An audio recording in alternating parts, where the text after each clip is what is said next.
Karthika stories. രചന അവതരണം നീള കാർത്തിക. അമ്മ, ഞാൻ പറഞ്ഞുവല്ലോ, എൻ്റെ കണ്ണിൽ ആരിൻ്റെ കൈ കൊണ്ട് അതിൻ്റെ വേദനയിൽ കൈ തട്ടി ഓടിയതാ. ഒത്തിരി പറ്റിയിട്ടുണ്ടെങ്കിൽ സോറി. പിന്നെ ഇത്ര അഭിനയത്തിൻ്റെ കാര്യമില്ല എന്ന് എനിക്കറിയാം. മനസ്സിൽ തോന്നിയ ഇഷ്ടക്കേട് പറയാതിരിക്കാൻ തോന്നിയില്ല കൃഷ്ണയ്ക്ക്. ഓഹോ, ഒരു സോറി പറഞ്ഞാൽ തീരുമോ? നിനക്ക് നാക്ക് കുറച്ചുണ്ടല്ലോ പെണ്ണെ.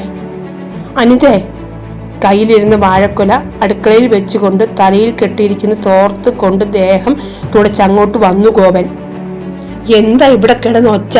താഴെ പറമ്പ് വരെ കേൾക്കാമല്ലോ നിന്റെയൊക്കെ ബഹളം. പറഞ്ഞുകൊണ്ട് നോക്കിയതേ കണ്ടു കണ്ണുകൾ ചുവന്ന് തൻ്റെ മുമ്പിൽ നിൽക്കുന്ന കൃഷ്ണയെ. എന്താ മോളെ, ഇവള് മോളെ വല്ലതും പറഞ്ഞോ?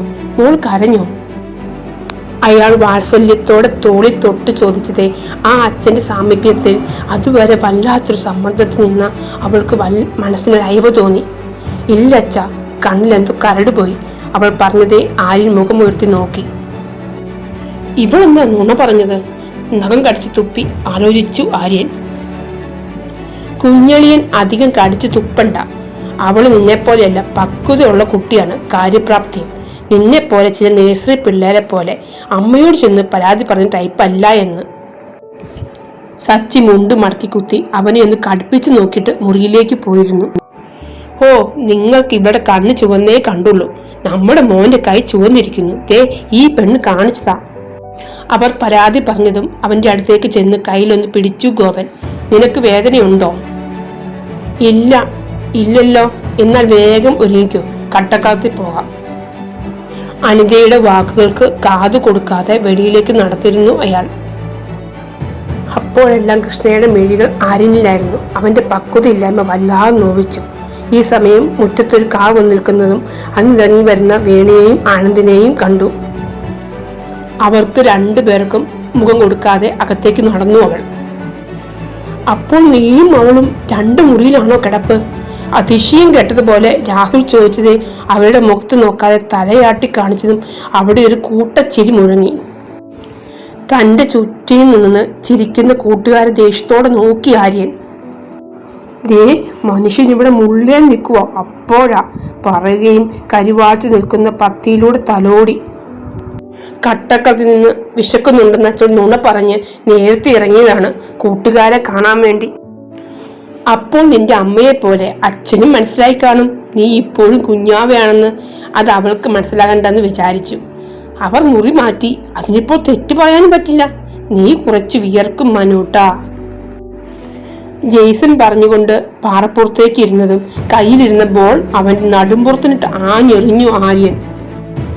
ദേ, കൂടെ നിന്ന് പണിയുന്നോ? ഇത്ര നാൾ കൂടെ നടന്നിട്ട് മനസ്സിലായില്ലടാ ഞാൻ കുഞ്ഞല്ലെന്ന്. ഇതിപ്പോൾ അച്ഛൻ കയറി ഇടപെട്ടു പോയി. ജോലി നോക്കണം പോലും. പിന്നെ ആ പെണ്ണ്, അതൊരു പ്രത്യേക ടൈപ്പാണ്. ഒരു ബുദ്ധിജീവി. ചിരിക്കില്ല, മിണ്ടില്ല, എപ്പോ നോക്കിയാലും വെയിറ്റിട്ടിരിപ്പാണ്. അവൾ ആരാന്ന് അവളുടെ വിചാരം? ഫൂലൻ ദേവി. കൈയൊന്ന് കുടഞ്ഞുകൊണ്ട് പറയുന്നവനെ 4 പേരും ഒരേപോലെ നോക്കി. നിന്റെ കൈക്ക് എന്ത് പറ്റി? അതൊരു പിടിച്ചു ചോദിച്ചതും വേദന കൊണ്ടൊന്ന് കുടഞ്ഞു. അവള് തന്നതാ. ഏതവള്? ആ കൃഷ്ണ കൈ തട്ടിയതാ. ഇത് ഭയങ്കര തട്ടായി പോയല്ലോടാ. കൊള്ളാം. അപ്പോൾ നീ സൂക്ഷിക്കണം. ചവിട്ടും തൊഴിയും കൊള്ളും. തൽക്കാലം നീ തനിയെ കിടക്കുന്നതാ നല്ലത്. അല്ലെങ്കിൽ മോനെ, നിന്റെ കാര്യത്തിൽ തീരുമാനമാകും. രാഹുൽ പറഞ്ഞതേ അവൻ കടുപ്പിച്ചൊന്ന് നോക്കി. പോരാ, എനിക്ക് എന്റെ ഭാര്യയുടെ കൂടെ തന്നെ കിടക്കണം. അവൻ പിന്നെയും നഖം കടിച്ചടിച്ചു. ശരിക്കും? എന്നാൽ എന്തെങ്കിലും ഐഡിയ കാണേണ്ടി വരും. അതും നിന്റെ തടി കേടാകാതെ. ഈ സമയം രാഹുലിന്റെ ഫോൺ റിങ് ചെയ്തു. എടാ മാളവിക കുമാർ, നിന്റെ മാളു. രാവിലെ മുതലുള്ള വിളിയ. നിന്നെ വിളിച്ചിട്ട് കിട്ടാഞ്ഞിട്ടാവും. ആര്യന്റെ നേർക്ക് ഫോൺ നീട്ടിയതും അവൻ ഉമനീരിറക്കിപ്പോയി. എടാ, എന്റെ ഫോൺ സച്ചേട്ടൻ പറഞ്ഞിട്ടോ സ്വിച്ച് ഓഫ് ചെയ്തിരിക്കുക. നിന്റെ അളിയനറിയാം, അല്ലെങ്കിൽ നീ അടി മേടിച്ച് കൂട്ടുമെന്ന്. പറഞ്ഞതേ എല്ലാവന്മാരും ചിരിയാണ്. അതിൽ മാത്രം നേരത്തെ ഒരു ചിരിക്കും. അച്ഛൻ പറഞ്ഞപ്പോൾ ആ പെണ്ണിനെ കെട്ടുണ്ടായിരുന്നു. ഏത് നേരത്താണോ? അപ്പോഴും ബെല്ല് നിർത്താതെ അടിച്ചുകൊണ്ടിരുന്നു.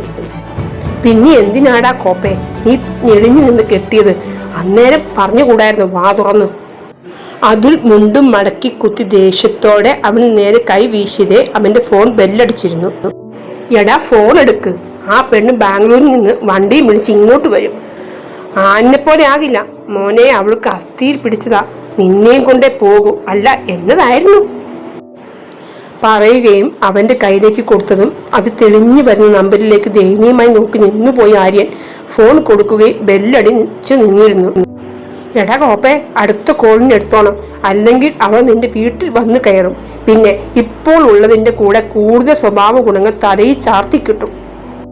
അതിൽ അത് പറഞ്ഞതേ ഫോൺ എടുത്ത് സ്വിച്ച് ഓഫ് ചെയ്ത് പടിയിലേക്ക് വെച്ച് കളഞ്ഞിരുന്നു ആര്യൻ. എടാ എടുക്കാൻ പറ്റില്ല, മാളുവിനെ കൃഷ്ണയ്ക്ക് അറിയാം. അവൾ എന്നോട് തുറന്നു ചോദിച്ചു. മാളുവിന്റെ ഫോണിൽ എന്റെ ഫോട്ടോ കണ്ടത്രേ. അവളുടെ ഏതോ അകന്ന ബന്ധുവാണ്. മാളു എന്നെക്കുറിച്ച് നല്ലതുപോലെ അറിയാം. അതിന്റെ ഒരു ഹുങ്കുണ്ട് അവൾക്ക്. 4 പേരും ഒരേപോലെ ഞെട്ടിക്കൊണ്ട് അവനെ നോക്കി. ആ ബെസ്റ്റ്, അപ്പോൾ എളുപ്പമായി. അവൾക്ക് നിന്നെ ഇട്ടേച്ചു പോകാനുള്ളൊരു കാരണവുമായി. അവൾ എന്നെ ഇട്ടിട്ട് പോകുമോടാ? അങ്ങനെ എങ്ങനെ പോകും?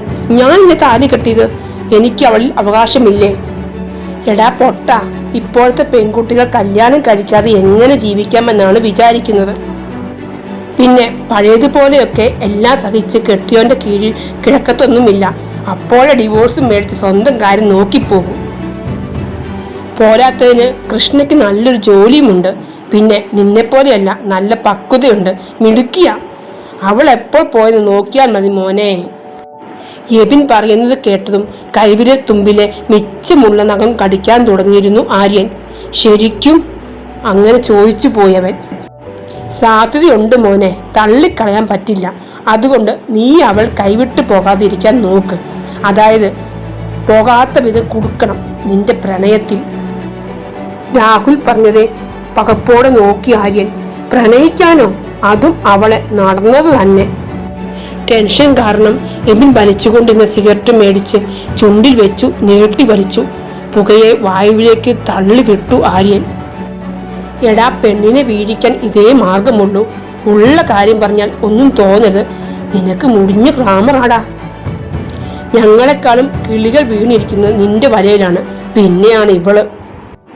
എടാ ഈ താലി ഉണ്ടല്ലോ, മഹാസംഭവമാടാ.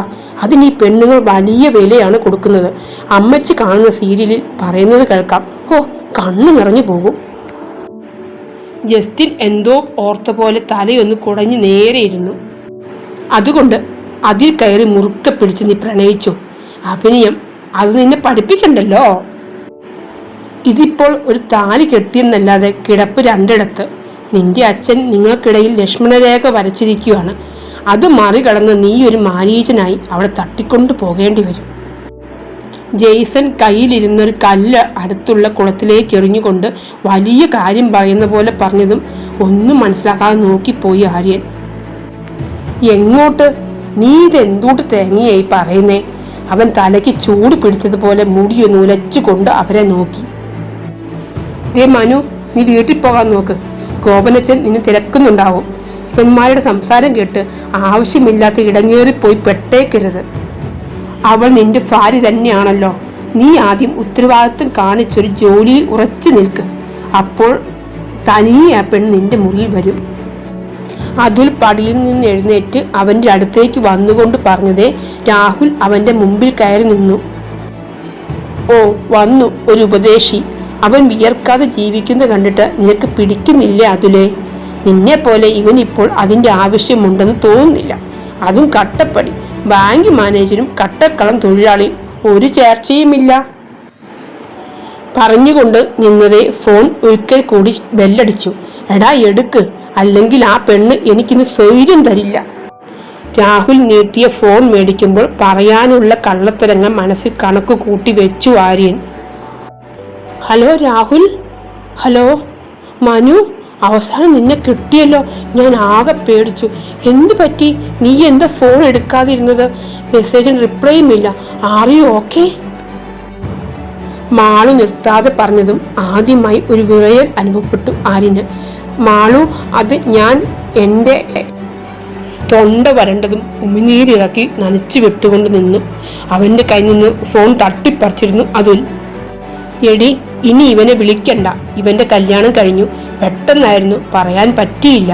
കഴിഞ്ഞതെല്ലാം മറന്നേക്ക്. ബൈ. അതിൽ പറഞ്ഞതേ ശ്വാസമെടുത്ത് ഫോൺ കട്ട് ചെയ്ത് കുളത്തിന്റെ പടിയിലേക്ക് വെച്ചു. 4 പേരുടെ നോട്ടം പിന്നെയും ആ ഫോണിലേക്കായി. ഷേ, പറയണ്ടായിരുന്നു, അവൾക്ക് വിഷമമായി കാണും. ഫോണിലേക്ക് നോക്കി ദയനീയമായി പറയുന്ന ആര്യനെ ഒറ്റ ചവിട്ടിന് കുളത്തിലേക്ക് ഇട്ടിരുന്നു അതുൽ. ബൈക്ക് വഴിയിൽ നിന്നേ ഓഫാക്കി ഇറങ്ങി ഉന്തിക്കൊണ്ട് മുറ്റത്തിലേക്ക് കയറ്റിക്കൊണ്ട് ചെന്നു. ആതിരേച്ചിയും സച്ചിയേട്ടനും അമ്മയെ കൂട്ടി ആശുപത്രി ചെക്കപ്പിന് പോയെന്ന് അച്ഛൻ പറഞ്ഞിരുന്നു. അമ്മയ്ക്ക് ഷുഗറും കൊളസ്ട്രോളും ആവോളമുണ്ട്. ആശുപത്രി കൊണ്ടുപോക്ക് അവരുടെ 2 പേരുടെയും ജോലിയാണ്.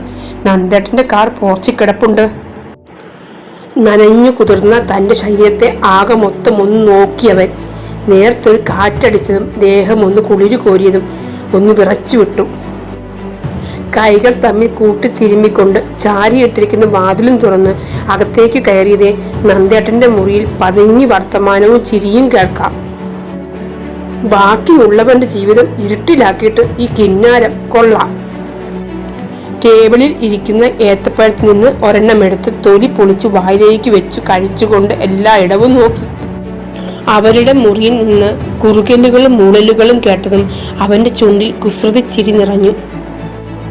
അടച്ചിട്ട വാതിലിന്റെ അടുത്തേക്ക് നടന്നു. വാതിൽ തുറക്കാനായി കൈ വെച്ചതേ വാതിൽ തുറന്നു വന്ന കൃഷ്ണ അവന്റെ നെഞ്ചിലേക്ക് ഇടിച്ചു നിന്നിരുന്നു. അവളുടെ മൃദുലത തന്റെ നെഞ്ചിലായി മുട്ടിയിരുന്നതും ആദ്യമായി വികാര വിചാരങ്ങൾ നൂല് പൊട്ടി പൊങ്ങി ഉയരാൻ തുടങ്ങി. വായ്ക്കുള്ളിലിരുന്ന പഴം അങ്ങനെ അങ്ങ് ഇറങ്ങിപ്പോയി കണ്ണു മിഴിഞ്ഞു. തുടരും. എല്ലാവർക്കും കഥ ഇഷ്ടമായെങ്കിൽ ലൈക്ക് ചെയ്ത് സബ്സ്ക്രൈബ് ചെയ്യാൻ മറക്കല്ലേ.